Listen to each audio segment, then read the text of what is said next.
직장과 문화 인프라 등 제주에서 청년으로 산다는 것에 대한 고민들을 나누는 토론회가 마련됐습니다.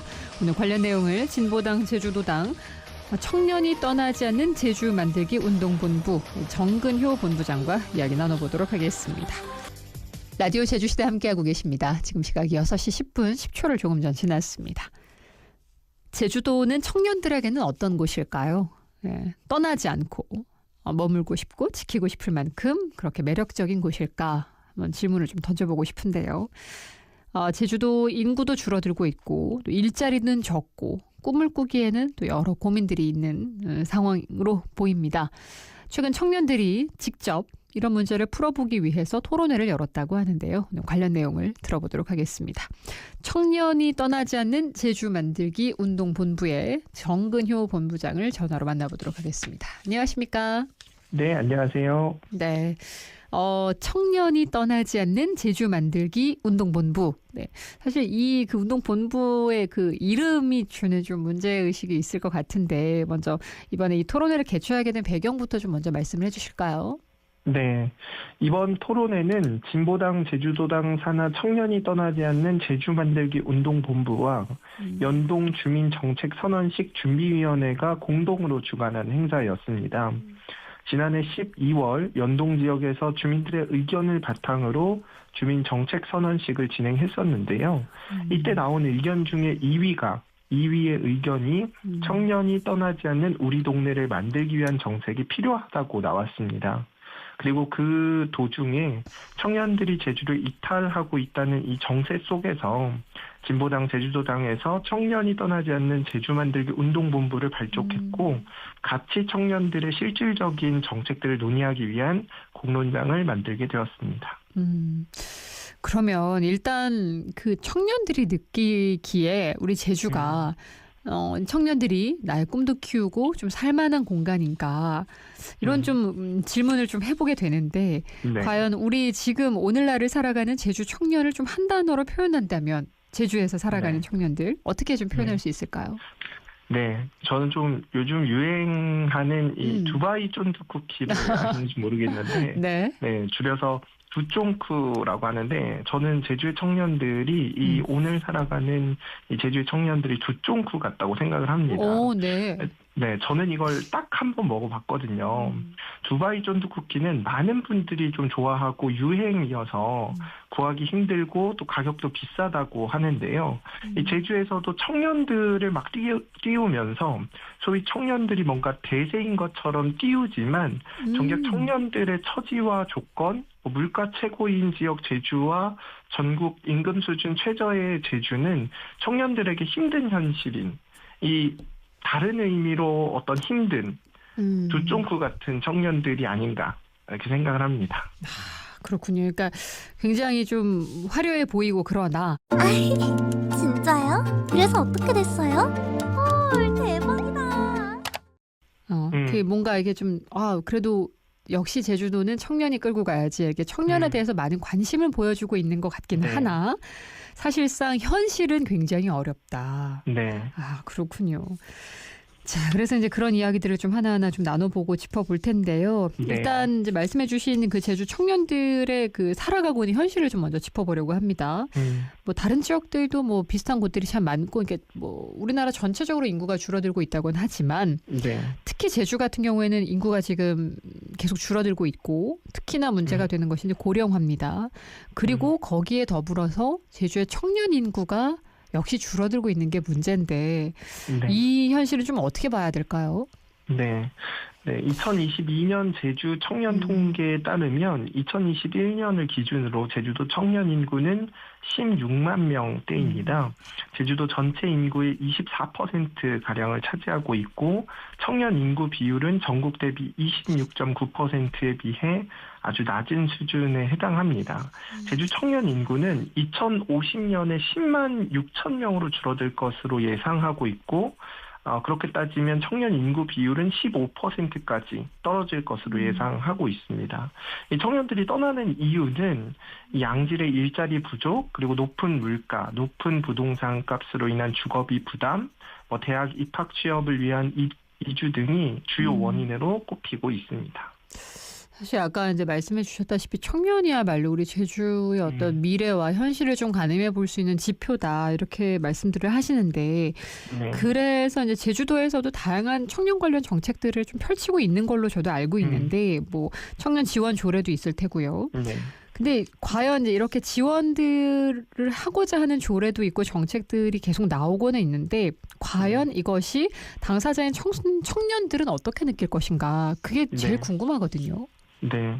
사실 제주 청년 지원 조례에서는 청년들의 생활, 뭐 고용, 부채, 주거 등 다양한 방면의 정책 수립과 시행을 이야기하고 있습니다.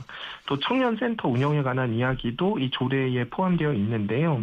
이러한 근거에 입각해서 제주도에서 발표한 작년이죠. 2025년 청년정책 시행 계획에 따르면 2025년 청년 관련 예산은 5개 분야, 99개 사업에 1,509억 원 가량으로 2024년 전년도 대비 493억 가량 증가되었다고 나옵니다.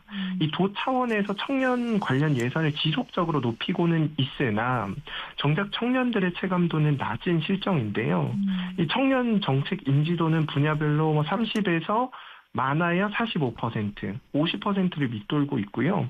청년 참여율은 2%에서 7%에 그치는 실정입니다. 제주도가 투여하고 있는 이 청년 예산이 결코 작다고는 보기 어려운데 네. 그럼에도 비해 이 청년 정책을 실제로 경험하고 뭔가 체감할 수 있는 청년들의 비율은 낮은 이런 객관적인 지표가 있는 상황입니다. 야, 근데 이게 예산 자체로만 보면은 그래도 어쨌든 높아지고 있는 상황이고 이제 네. 1,509억까지 나와 있으니까요. 네. 근데 참여율이 아까 2에서 7% 정도라고 하셨잖아요. 네. 그러면 참여하지 않는 청년이 굉장히 많고 네. 그리고 실제 그러면 체감도도 아까 낮다라고 하셨잖아요. 네. 인지도도 좀 낮고요. 네, 맞습니다. 근데 정책이 있는데 이렇게 체감도로는 좀 와닿지 않는 이렇게 미스매치가 되는 원인이 좀 어디 있을까요? 원희룡 전 지사의 원탁회의를 시작으로 몇 년 동안 이 청년 정책에서 참여와 체험을 청년 정책의 가장 큰 아이템으로 확장해 왔었습니다. 지금도 그렇고요. 네. 청년 원탁회의, 뭐 자율 예산권을 주는 주권회의, 뭐 단기 인턴십, 창업 지원 프로그램 등의 정책들은 이 청년 목소리를 제도 안으로 끌어들이고 가시적인 성과를 만들어내는데 유리했습니다. 그러나 이러한 형식적 확대가 곧 청년 문제에 근본적으로 이어지기는 어렵다고 보입니다. 청년 정책의 접근율이 7%에 그치는 수준에서 이 제주 청년 정책이 청년들에게 가시적으로 눈에 띄고 접근하기 쉬운 구조를 만드는 것은 매우 중요한 문제라고 생각하고요. 제주 청년들이 실제로 겪는 문제는 단순한 뭔가 참여 기회의 부족이나 아니면 정보의 비대칭에서 끝나지 않고 이 관광 서비스 중심의 산업 구조, 그리고 계절적 고용의 변동성, 낮은 임금과 비정규직에 만연한 이런 제주의 형태, 그리고 급격한 주거비 상승과 같은 이런 구조적인 요인들이 복합적으로 작동하면서 청년들의 삶을 제약하고 있다고 생각합니다. 정책의 초점이 이 참여기구를 늘리고 체험형 프로그램을 제공하는 것에서 벗어나지 못한다면 이 실제 청년들이 체감하는 삶의 질을 개선을 이루었다고 말하기는 매우 힘들고, 다시 말하자면 청년들이 요구하는 것은 단순한 참여와 체험이 아니고 많은 청년들이 정책 참여를 통해서 일시적인 경험을 얻는 것보다 안정적이고 질 높은 일자리, 합리적인 주거비 부담을 덜어줄 수 있는, 그리고 경력 형성의 기회를 원하고 청년 참여기구의 권한과 접근성을 확대하는 것은 물론 필요하지만 그것이 정책의 최종 목표가 되어서는 안 된다고 생각합니다. 지금까지의 제주의 청년 정책은 참여와 체험을 뭔가 가시적으로 효과를 내는 그런 데 치중하고 있어서 조금 이 미스매치가 됐지 않나 이런 생각을 해봅니다. 그러니까 뭐 인턴십이라든지 창업 인센티브를 준다라든지 이렇게 뭔가 참여해서 그러니까 참여도 하고 혹은 이제 뭐 다양한 경험들을 쌓게 해주는 그런 것에 좀 집중이 됐었는데 네. 실질적으로 이제 그런데 참여하는 그 인원이 워낙 적고 이제 그것이 그러니까 주거 안정으로 좀 이루어지지는 못하니까 정착을 해서. 네. 근데 결론적으로는 결국엔 일자리, 질 높은 일자리 이것이 또 사실 청년들이 또 가장 바라는 것 중에 하나일 것 같은데 근데 청년들이 원하는 일자리가 있을 것이고 또 지역에서 생산해낼 수 있는 일자리가 있을 것인데 이게 또 안 맞는 경우들도 있지 않나요? 맞습니다. 말씀하신 대로 제주 지역에서도 청년들이 원하는 일자리와 실제 지역에 있는 일자리 사이에 괴리가 발생하고 있는 이것도 일자리의 미스매치 문제가 발생하고 있는데요. 제주 노동시장에서는 2021년부터 이러한 미스매치 현상이 증가하는 추세를 보이고 있다고 발표를 했습니다. 이 제주도정에서는 청년들이 돌아오는 일자리 혁신을 내세우면서 일자리 창출에 힘쓰고 있지만 단순히 일자리 개수를 늘리는 것보다 청년들이 실제로 만족하고 오래 일할 수 있는 질적인 혁신이 필요하다는 목소리도 커지고 있는데 이 제주도의 대부분 일자리들이 관광 산업으로 이루어지고 있는데 이 제주도가 위탁해서 청년들이 원하는 사업들을 공모하면 이 제주도가 위탁해서 의견을 묻고 정책으로 반영할 수 있는 그런 어떤 일자리 아니면 제주도가 관리하는 사기업 말고 제주도가 관리할 수 있는 이 관광산업 영역에서 청년들이 원하는 일자리들을 창출해서 제주도가 직접 고용한다면 나아지지 않을까 이런 생각을 해봅니다. 그렇군요. 그리고 이제 이 토론회에서 대중교통에 대한 이야기도 나왔다고 하던데요. 네. 실제 이제 청년들 같은 경우에는 그 자가용이 없는 경우가 많다 보니까 이렇게 대중교통을 이용하는 경우가 많을 텐데 그래서 실제로 이 부분에서 느끼는 좀 어려움도 있을 것 같거든요. 어떤가요? 네. 이번 토론회에 참가한 이 대학생 토론자께서 이 대중교통을 이용한다는 것에 대한 큰 불편함과 이에 대한 이 반대로 하루빨리 자가용차를 구비해야겠다는 절실함을 토로했는데요. 네.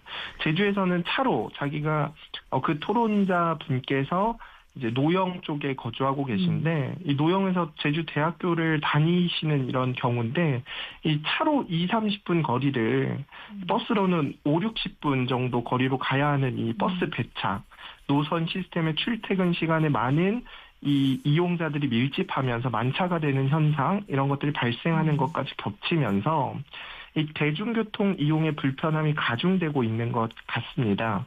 적은 배차, 우회하여 빙빙 도는 노선 등 그리고 적은 선택지로 인한 만차 이용 등이 이 대중교통이라는 선택지에서 불편함이 있고 대중교통을 대부분 이용해야 하는 청년들의 여건 속에서 버스로 이동이 불편한 제주 청년들의 현실이 좀 이야기되었던 거 아닌가 싶습니다. 반드시 자가용을 구입해야겠다라고 좀 느끼는 것 자체가 좀 글쎄요 청년인데요. 아직까지 지금 대중교통을 이용하는 그 인원이 훨씬 더 많을 걸로 예상이 되는데 참 꼭 청년들만의 문제는 아닐 것 같긴 합니다. 이 대중교통 불편 문제는요. 맞습니다. 그리고 이제 또 많이들 하는 이야기 중에 하나가 청년분들이 이제 특히 이제 문화를 좀 많이 향유하고 싶어 할 텐데 문화 시설이 너무 부족한 거 아니냐. 근데 또 뭐 인프라가 아예 없는 건 또 아닌데 뭐 예전보다 좀 나아지긴 했지만 여전히 문화 시설에 대한 욕구가 좀 있는 것 같다라고 하시던데 이건 어떤가요? 네, 저도 이거 자료 찾아보면서 제주도의 문화 기반 시설 수의 통계 자료를 볼 때 되게 놀랐는데요. 박물관 61개, 그리고 미술관 21개, 도서관 22개 등의 수치를 보았을 때 이게 전국적으로 상위권에 위치해 있어서 되게 놀랐는데요. 네. 여러 시설의 양보다 근데 중요한 것은 그 시설들로 가질 수 있는 경험의 질이 중요하다고 생각하는데 더 구체적으로 들어가 보면 제주의 박물관은 8개의 국립박물관을 제외하면 53개의 사립박물관이 주입니다. 근데 이들 대부분은 관광형 박물관입니다. 박물관이 제주의 주 관광산업으로 떠오르게 된 이유로 이 관광객 유치를 목적으로 하는 박물관의 경우에는 막대한 투자 비용과 소요 시간이 요구되는 소장품의 품질 면에서 크게 신경 쓰지 않아도 된다는 점이 있는데요. 이 주관이 불확실하고 그리고 전문 영역이 분명하지 않은 관람객들의 경우 이미 경험해본 곳에 대한 재방문율이 높지 않기 때문에 이 박물관에서 소장품의 질은 크게 중요하지 않습니다. 결국 관광객 유치를 목적으로 하는 박물관들은 박물관의 본질적으로 역할을 수행해야 되는 이 내부의 경쟁력 강화보다는 단순히 이익을 쫓기 위한 외부 환경에 더욱 관심을 쏟고 있는 이런 현실이고요.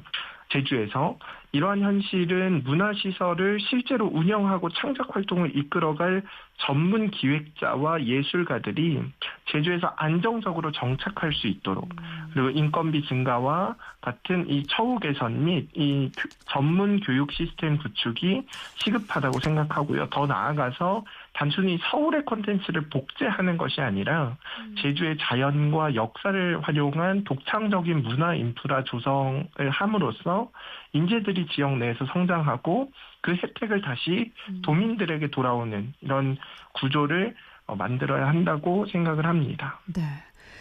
참 이렇게 여러 가지 좀 현실적인 어려움이 많은 건 사실인 것 같습니다. 근데 그렇다고 하더라도 그러면 청년들도 스스로 좀 뭔가 적극적으로 좀 노력하거나 이런 것들을 극복하거나 뭐 그러한 노력들도 좀 있어야 되지 않냐, 이런 이야기도 나올 수 있을 것 같은데 어떻게 생각하시나요?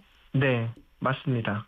일단 이런 청년 정책들을 청년들이 직접 나서서 토론을 해야 된다고 생각하고요. 탁상에서만 하는 게 아니라 정말 청년들이 직접 나서서 토론하고 이야기할 수 있는 장을 청년들이 직접 요구하고 그리고 만들어야 한다고 생각하고요. 청년들이 직접 정책들과 예산을 쓸 수 있는 기구에 또 들어가서 청년들의 현실에 대해서 토로하고 아니면 또 정치 영역에 들어가서 직접 목소리를 낼 수도 있어야 한다고 생각을 합니다. 이번 토론회에서 좀 여러 가지 이야기들이 나왔는데 이런 이야기들이 좀 제주도 정책에 실제로 반영되거나 제도로 좀 확장시켜졌으면 좋겠는데 이런 노력들이 좀 필요할 것 같은데 그건 어떻게 보시나요? 네. 이번 토론회를 1차적으로 잘 마치고 그리고 여기에 더해서 제주의 대학생, 자영업하는 청년들, 취업준비생인 청년들, 일자리 문제, 주거 환경에 대한 고민하는 청년들을 만나고 이 실질적인 청년 정책들을 만들어서 제가 있는 진보당 제주도당에서도 실질적인 정책이 나올 수 있도록 힘쓰고 그리고 이후 정책의 틀과 내용이 채워진다면 제주도와 도의회 공식 제안에서 반영될 수 있도록 또 감시할 수 있도록 그런 방안들을 좀 논의하고 최선의 노력을 다하려고 하고 있습니다. 네. 아무쪼록 이 청년들이 조금 더 살기 좋은 제주가 되었으면 좋겠다는 바람 아마 누구나 다 갖지 않을까 싶습니다. 본부장님, 우리 마지막으로 좀 마무리 말씀 좀 부탁드리겠습니다. 네, 청년들이 중요하다라고는 많이 이야기를 하지만 실질적으로 청년들이 체감할 수 있는 이 정책의 틀은 적습니다. 그래서 이거를 청년들만이 아니라 이걸 청취하는 분들과 함께 같이 좀 고민을 나눠서 정말 실질적으로 제주의 청년들, 그래서 우리가 공동체로서 뭔가 제주의 청년 문제가 청년만의 문제가 아니라 모두의 문제로 이렇게 인식되어서 같이 함께 논의할 수 있는 장을 마련하기를 바랍니다. 그리고 관심을 많이 가져주시길 부탁드리겠습니다. 네. 오늘 말씀 여기까지 듣도록 하겠습니다. 청년이 떠나가지 않는 제주 만들기 운동본부의 정근유 본부장과 말씀 나눠봤습니다. 고맙습니다. 네, 감사합니다.